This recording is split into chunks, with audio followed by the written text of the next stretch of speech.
Olá, meu nome é Letícia, eu faço parte do setor de gestão do conhecimento da BTQ e nesse vídeo eu vou falar um pouquinho sobre a produção do suco de laranja e as principais etapas empregadas na indústria. Ter conhecimento nesse assunto é interessante porque o Brasil ele é o maior produtor mundial de suco de laranja e ele é líder também em exportação desse produto.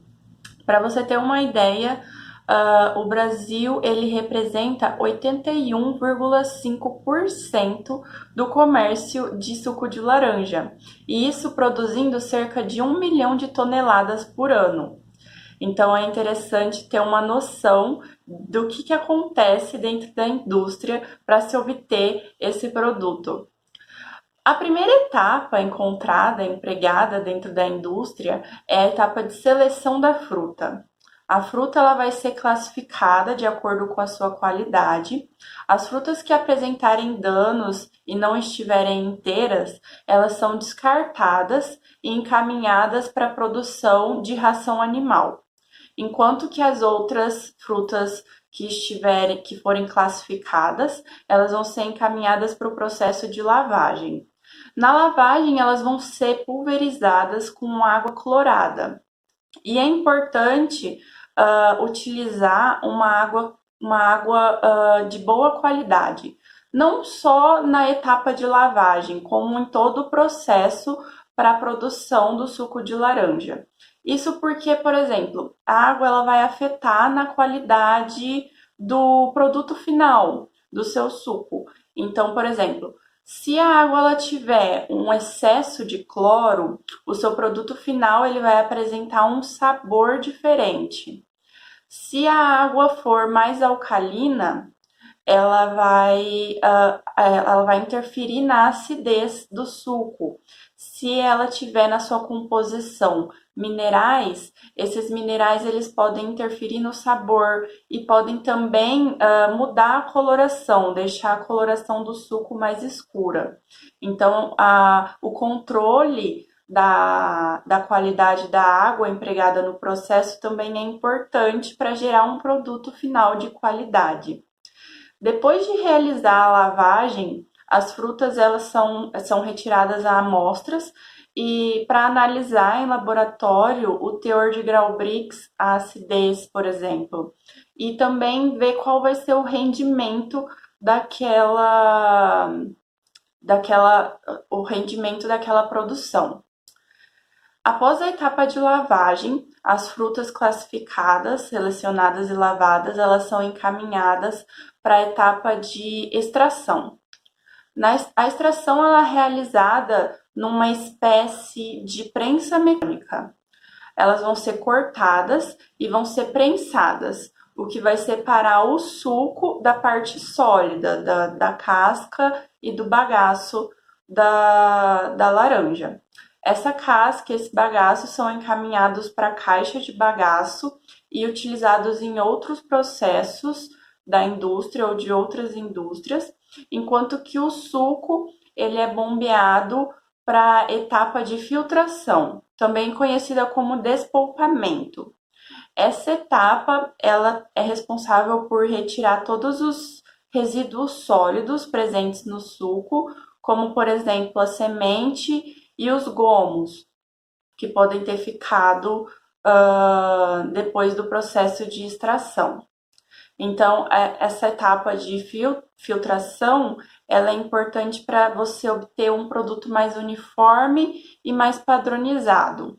Após esse produto estar mais padronizado, mais uniforme, ele vai ser encaminhado, as amostras vão ser encaminhadas para análises laboratoriais que vão definir novamente quais condições vão ser empregadas para o processo, se é necessário adicionar substâncias para atingir uma qualidade maior, como por exemplo aditivos, sempre de acordo com o que a legislação permite, ou se é necessário alterar alguma condição do processo mesmo.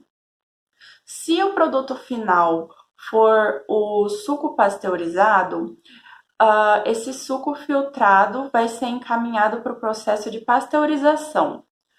A pasteurização ela é importante porque ela é responsável por inativar os micro-organismos presentes no suco. Isso porque alguns micro-organismos eles são resistentes à acidez. Então, eles podem se proliferar e fermentar lá dentro.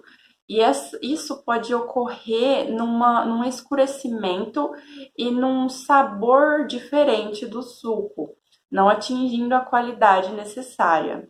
Então, é preciso inativar esses micro-organismos para não acontecer esse processo de fermentação. Essa inativação ela é feita através do aquecimento do suco.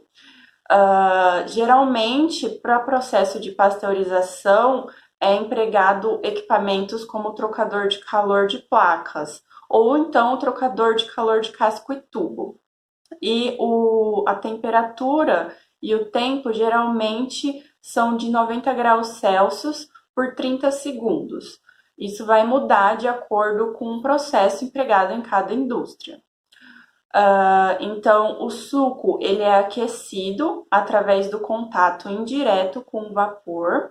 Então, o vapor ele vai transferir calor para o suco, aquecendo o suco, e no final dessa operação, o suco ele vai ser refrigerado. Ele pode ser refrigerado também no mesmo equipamento e utilizando o suco de entrada também. Após esse processo de pasteurização, de inativação dos micro-organismos, o suco ele é encaminhado para ser uniformizado e armazenado em tanques. E sempre com esse transporte e esse armazenamento sendo refrigerado. Se o produto final for o suco concentrado, essa etapa de pasteurização ela pode ser dispensada e o suco ele pode ser encaminhado diretamente para o processo de evaporação. A evaporação ela acontece nos evaporadores, que tem a função de remover uma grande quantidade de água do suco e aumentar a concentração dele. Ou seja, se um suco ele entra para o processo de evaporação com um teor de Grau-Brix de 10 a 11 graus, ele vai sair do processo de evaporação com um Grau-Brix de 66 e 65. Então, ele tem essa finalidade de remover a maior quantidade de água dentro do suco. Lembrando que tanto esse processo de evaporação quanto o processo de pasteurização, eles devem alterar minimamente a composição do suco de laranja. Não podem alterar o sabor e o aspecto, a coloração e a composição nutricional do suco. Eles devem realizar a função deles, mas sempre estabelecendo essa qualidade como se fosse um suco natural.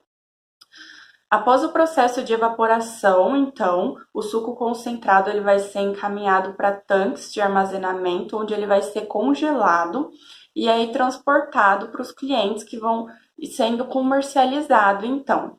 É importante lembrar também que existe um processo dentro da produção que é a desaeração. A desaeração ela consiste em remover o oxigênio dissolvido no suco. Isso porque o oxigênio ele pode acarretar num processo de oxidação do ácido ascórbico.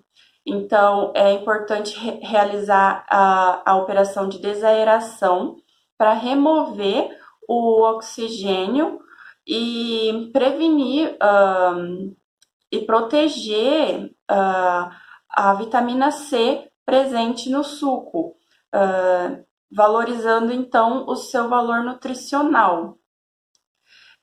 Lembrando também outros aspectos, outras particularidades dessa produção, que é o cuidado com o transporte, com o bombeamento do suco de laranja. Isso porque o ar ele não pode ser incorporado ao produto justamente por esse processo de oxidação que pode acarretar no escurecimento do suco e também na mudança do gosto do produto e a temperatura também, o transporte do produto, ele deve ser sempre refrigerado, sempre mantendo essa temperatura adequada, para preservar mesmo a qualidade do produto final. Então, eu espero que esse vídeo tenha te ajudado a entender um pouquinho sobre como é o processo de produção do suco de laranja, quais são as suas particularidades. Se você tiver alguma dúvida sobre alguma etapa, alguma característica, é só você deixar aqui nos comentários que a gente vai tentar esclarecer da melhor forma possível.